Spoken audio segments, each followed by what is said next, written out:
Kemudian dari sini saya akan mengajak kalian untuk langsung melihat contoh proses produksi kerajinan yang menggunakan bahan keras buatan, yaitu kaca. Nah ini kerajinan kaca di halaman 32, bisa kalian lihat bersama-sama. Contoh produk kerajinan yang akan diulas di sini adalah berupa lukis kaca atau melukis pada bahan kaca. Bahan yang kita perlukan yang pertama adalah kaca, ya tentu ya, karena lukis kaca, jadi yang pertama kita perlukan adalah kaca. Kemudian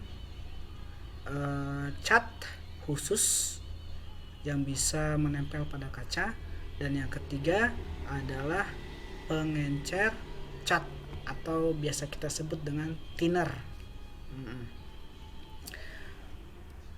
Selanjutnya alat yang harus kita persiapkan untuk membuat lukis kaca. Yang pertama ada pena. Pena ini pena khusus ya, yang digunakan untuk melukis pada bidang kaca. Yang kedua, siapkan juga kertas rancangannya yang akan digunakan sebagai objek untuk dilukis pada kaca. Nah, ini adalah contohnya,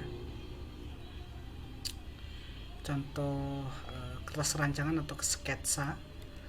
Lalu yang ketiga ada pisau kertas atau pisau cutter yang digunakan untuk mengerok gambar yang salah. Jika ada kekeliruan gambar, kita bisa membersihkannya menggunakan cutter. Lalu selanjutnya ada kuas. Kuas ini kita menggunakan kuas yang berukuran kecil ya. Namun sebetulnya bisa juga menggunakan kuas yang agak besar sesuai dengan kebutuhan saat kita nanti melukis. Nah selanjutnya ada meja yang kita bisa gunakan. Lalu ada lap untuk membersihkan sisa cat yang mungkin saja nanti berserakan baik pada pena maupun pada kacanya. Nah itu tadi alat-alat yang bisa kita persiapkan untuk pembuatan lukis kaca. Lalu berikutnya ada beberapa contoh produk yang sudah jadi dari lukis kaca. Bisa kalian lihat di sini ada lukisan gajah di atas awan dengan motif batik ya. Ini dibuat di atas kaca. Lalu yang kedua ada pemandangan terbitnya matahari. Nah ini. Berikutnya ada botol yang juga dilukis dengan motif batik. Nah, ini motif bunga. Lalu di sini ada motif bunga yang dilukis pada kaca yang digunakan sebagai jendela. Lalu kemudian kita akan simak bersama-sama proses pembuatan lukis kaca tersebut. Yang pertama yang harus kita lakukan adalah membuat gambar sebagai pola pada kertas rancangan tadi. Menggunakan pensil atau pulpen, lalu kemudian kita tebalkan gambar tersebut atau pola tersebut menggunakan spidol. Kemudian gambar yang sudah jadi kita taruh di bawah kaca.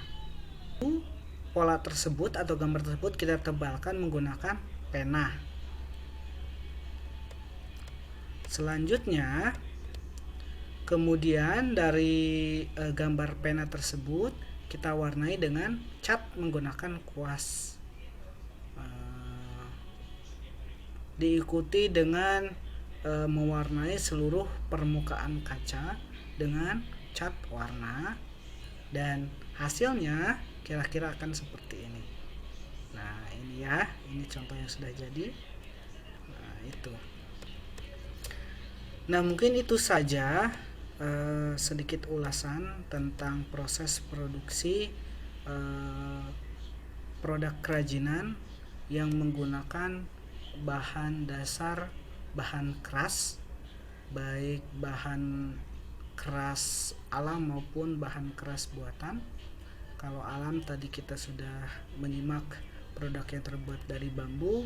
Kalau bahan keras buatan kita sudah menyimak produk yang menggunakan kaca. Sebelum saya menutup video pembahasan ini, saya akan sedikit mengulas tentang kemasan produk kerajinan bahan keras. Kenapa kemasan ini penting? Karena bayangkan saja, jika kita sudah membuat suatu produk kerajinan dengan kualitas baik, menarik gitu, tapi dibungkus atau dikemas dengan kemasan yang seadanya, tentu hal itu tidak akan terlalu menarik minat dari calon pemakainya atau konsumen kita, ya enggak? Maka suatu produk kerajinan yang akan dipasarkan untuk menambahkan nilai ekonomis, tentu sebelum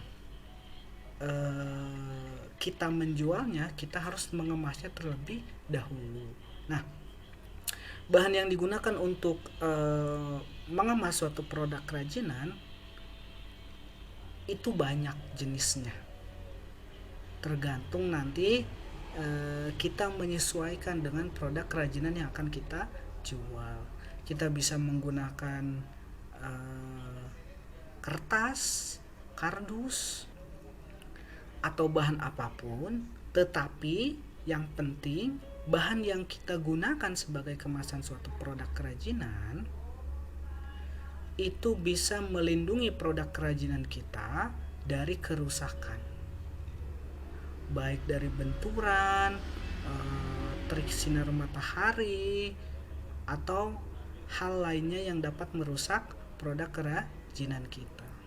Nah, di sini ada beberapa contoh kemasan produk kerajinan yang bisa kita gunakan. Nah, ini ada produk kerajinan yang berbentuk hati yang terbuat dari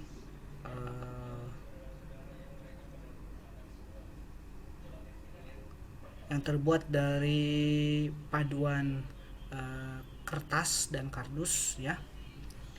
Lalu di sini juga ada kemasan berbentuk kotak biasa yang dilapisi dengan kertas kado. Nah, seperti itu. Jadi poin pentingnya adalah untuk menambah daya pikat suatu produk kerajinan agar diminati oleh konsumen atau pemakai, tentu salah satu hal yang perlu kita perhatikan adalah kemasan produk. Karena selain untuk menambah unsur keindahan produk kerajinan tersebut, kemasan juga berfungsi untuk melindungi produk kerajinan kita dari kerusakan-kerusakan yang bisa saja timbul, baik karena benturan, karena kelembaban, atau mungkin dari terik sinar matahari. Demikian anak-anakku pembahasan dari saya. Mudah-mudahan video singkat ini dapat memberikan gambaran umum kepada kalian mengenai bab pertama, yaitu tentang kerajinan bahan keras dengan submateri proses produksi kerajinan bahan keras serta kemasan produk kerajinan bahan keras. Terima kasih atas segala perhatian kalian, dan mohon maaf apabila di dalam video ini masih terdapat banyak kesalahan, kekurangan, serta kekeliruan. Akhir kata, Wabillahi taufiq wal hidayah. Assalamualaikum warahmatullahi wabarakatuh.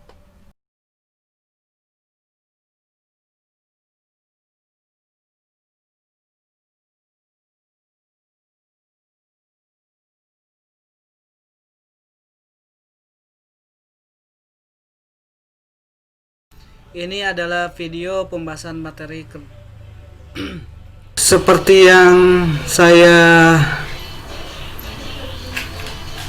singgung di video. Iya, Bapakku.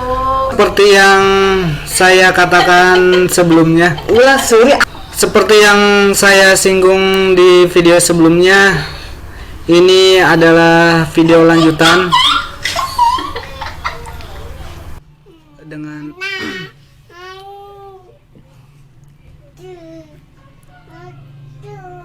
Bin, jangan di situ Bin, ngalangin cahayanya Bin.